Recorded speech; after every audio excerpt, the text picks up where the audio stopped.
Bismillahirrahmanirrahim. Assalamualaikum warahmatullahi wabarakatuh. Alhamdulillahi rabbil alamin. Assalatu wassalamu ala asrafil anbiya wal mursalin wa ala alihi wa sahbihi rasulillahi ajma'in. Amma ba'du. Pertama-tama yang paling utama marilah kita panjatkan puji dan syukur kita atas kepada Allah Subhanahu wa taala yang mana telah memberikan kita kesehatan, baik itu kesehatan jasmani kita maupun kesehatan rohani kita yang mana kita rasakan pada saat ini. Salawat dan salam marilah kita panjatkan kepada junjungan kita Khatamul Anbiya wa Imam Rasul Nabi besar Muhammad sallallahu alaihi wasallam yang mana telah membawa kita dari alam kebodohan, alam jahiliyah menuju alam yang serba canggih mana kita rasakan pada saat ini. Yang saya hormati yakni Ibu dosen Putri Rezeki Rahayu MAG selaku dosen dari mata kuliah Tahsinul Qari'ah. Sebelumnya perkenalkan, nama saya Agep Prastiaga dari kelas 1B semester 1 Prodi Manajemen Dakwah Fakultas Usululuddin Adab dan Dakwah. Baik, dari sini saya akan membacakan yakni hasil presentasi kami dari kelompok 6 sebagai tugas individu untuk UTS. Jadi di sini judul dari makalah kami yakni hukum mim sukun. Jadi di sini dalam pengertian hukum mim sukun yaitu yang pertama adalah pengertian tajwid. Yang pertama yaitu pengertian tajwid. Tajwid secara harfiah bermakna melakukan sesuatu dengan elok dan indah atau bagus dan membaguskannya. Tajwid berasal dari kata jawadah dalam bahasa Arab. Dalam ilmu qiraat, tajwid berarti mengeluarkan huruf dari tempatnya dengan memberikan sifat-sifat yang dimilikinya. Jadi ilmu tajwid adalah suatu ilmu yang mempelajari bagaimana cara menyembunyikan atau mengucapkan huruf-huruf yang terdapat dalam kitab suci Al-Quran maupun bukan. Sebagian besar ulama mengatakan bahwa tajwid itu adalah suatu cabang ilmu yang sangat penting untuk mempelajari sebelum mempelajari ilmu qiraat Al-Quran. Ilmu tajwid adalah pelajaran untuk memperbaiki bacaan Al-Quran. Ilmu tajwid itu juga diajarkan sesudah pandai membaca huruf Arab dan telah dapat membaca Al-Quran sekedarnya. Adapun masalah-masalah yang dikemukakan dalam ilmu ini ialah makhrijul huruf, tempat keluar masuk huruf, sifatul huruf, secara pengucapan huruf, ahkamul huruf, hubungan antara huruf, ahkamul madi wal kash, panjang dan pendek ucapan, ahkamul waqaf wal ibtidah, memulai dengan menghentikan bacaan, dan al-qad al-usmani. Pengertian lain dari ilmu tajwid ialah menyampaikan dengan sebaik-baiknya atau sempurna dari setiap bacaan Al-Quran tersebut.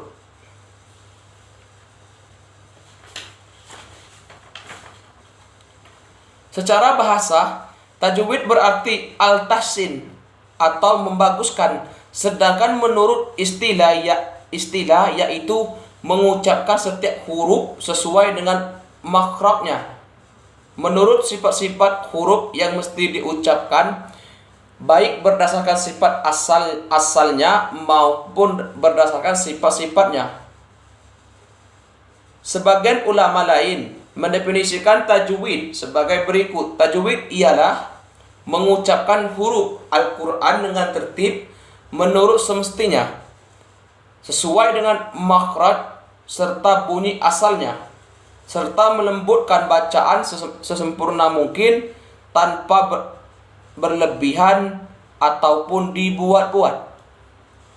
Rasulullah SAW pernah bersabda, bacalah olehmu Al-Quran, maka sesungguhnya ia akan datang pada hari kiamat memberi syafaat atau pertolongan ahli-ahli Al-Quran yang membaca dan mengamalkannya. Hadis riwayat Muslim. Rasulullah pernah bersabda, yakni orang-orang yang paling baik di antara kamu ialah orang yang belajar Al-Quran dan mengajarkannya kepada orang lain. Hadis riwayat Bukhari. Sebelum mulai mempelajari ilmu tajwid, sebaiknya kita mengetahui lebih dahulu bahwa setiap ilmu ada 10 asas yang menjadi dasar pemikiran kita. Berikut dikemukakan asas ilmu tajwid. Pengertian tajwid menurut bahasa memperelokkan sesuatu. Menurut istilah ilmu tajwid, melafazkan setiap huruf dari makhrajnya yang betul serta memenuhi hak-hak setiap huruf. Hukum mempelajari ilmu tajwid adalah fardu kifayah, yakni membaca Al-Quran dengan bertajwid adalah fardu ain bagi setiap muslimin dan muslimat yang mu'alaf. Tumpuan perbincangannya pada kalimat-kalimat Al-Quran, kelebihannya adalah semulia-mulia ilmu karena ia langsung berkaitan dengan kitab Al-Quran.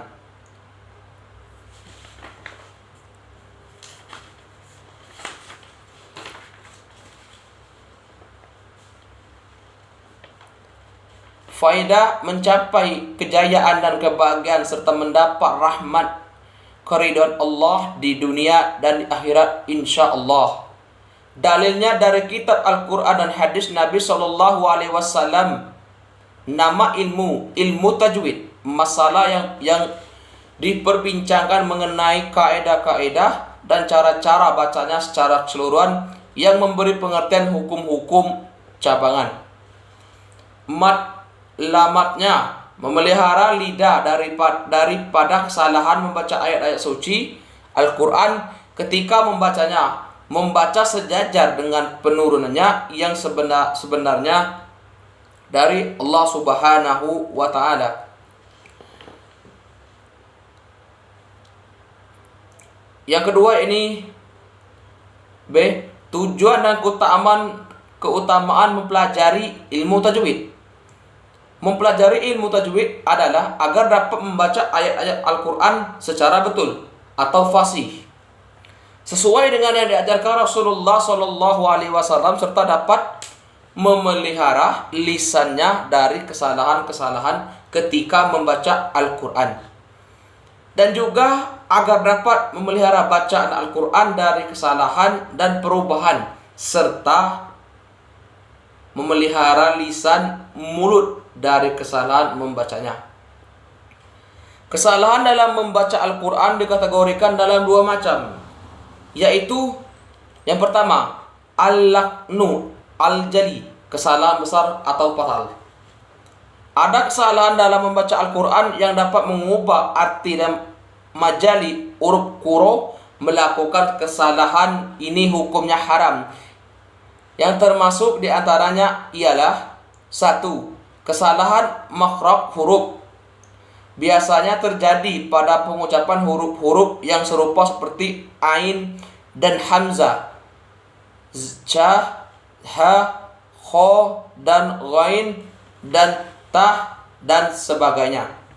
Salah membaca mad seperti bacaan pendek dibaca panjang atau sebaliknya.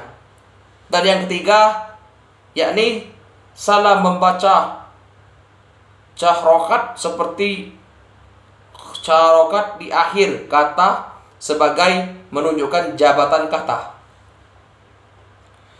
Yang kedua yakni al-laknu al-kofi, kesalahan kecil. Kesalahan kecil adalah kesalahan dalam membaca. Yang ketiga ya ini C, definisi mim sukun dan tujuan mempelajarinya. Mim mati adalah huruf mim yang tidak berharokat memiliki tanda baca yaitu sukun. Hukum mim mati adalah cara membaca mim ketika bertemu dengan huruf hijaiyah baik washol maupun wakob.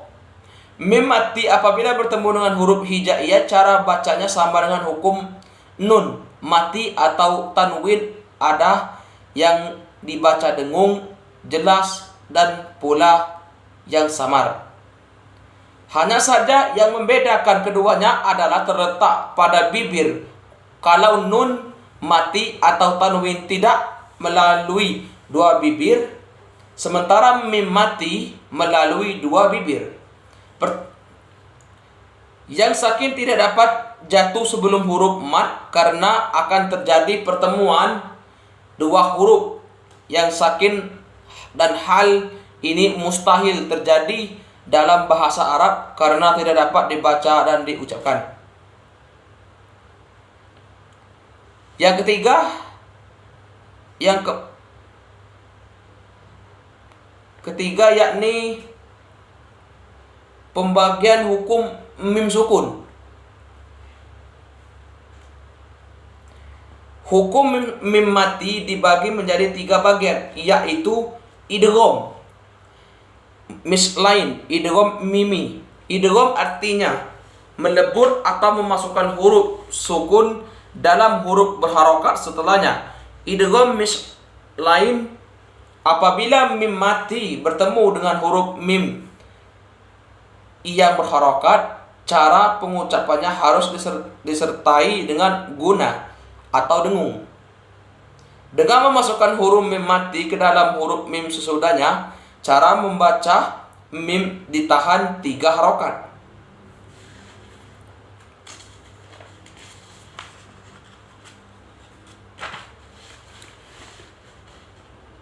Yang pertama yakni ikhfa syafawi. Apabila mim mati bertemu dengan huruf bah, harus dibaca ikhfa, yakni menyamarkan mim mati karena dengung guna. Syafi artinya bibir. Dinamakan syafawi karena makhraj mim dari syafa, bibir, ketika bertemu dengan huruf bah. Mim sukun dilafalkan samar menjadi guna dan ditahan 3 harokat. Cara membacanya samar-samar artinya pada saat membaca mim sukun disamarkan dan terdengar seperti dengungan guna.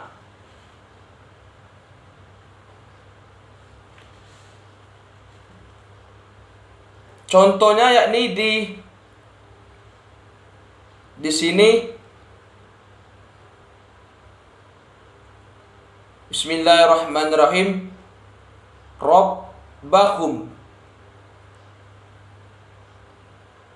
Di sini juga di dalam Al-Qur'an yakni Quran surat Al-An'am ayat 4, surat Quraisy ayat 4, Al-Mursalat ayat 46, Al-Insan ayat 22, Al-Baqarah ayat 23, Asy-Syu'ara ayat 158, Al-Humazah ayat 8,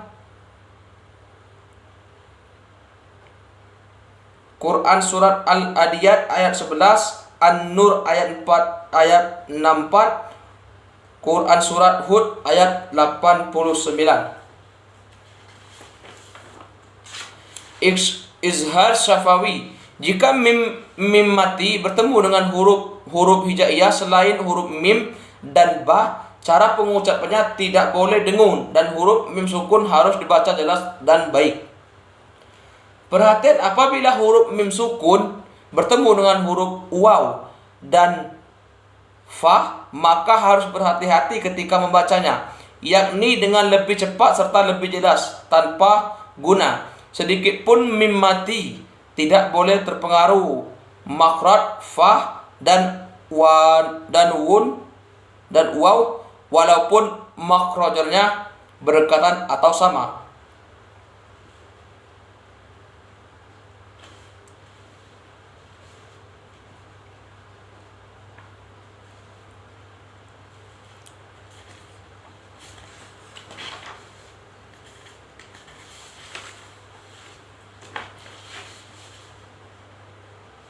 Baiklah, kesimpulannya di sini yakni dari yang telah diuraikan di atas dapat disimpulkan bahwa pembagian mim mati ada 3, yaitu idgham mislain, ikhfa syafawi, izhar syafawi.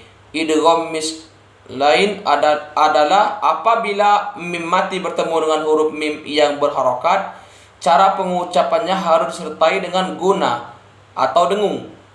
Ikhfa syafawi apabila mim mati bertemu dengan huruf ba harus dibaca ikhfa, yakni menyamarkan mim mati karena dengungannya, guna. Izhar syafawi jika mim mati bertemu dengan huruf-huruf hijaiyah selain huruf mim dan ba, membacanya tidak boleh dengung dan huruf mim sukun harus dibaca jelas dan baik.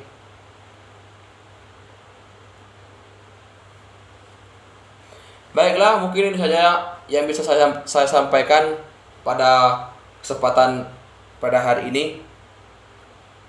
Saya akhiri, wabillahi taufiq wal hidayah. Wassalamualaikum warahmatullahi wabarakatuh.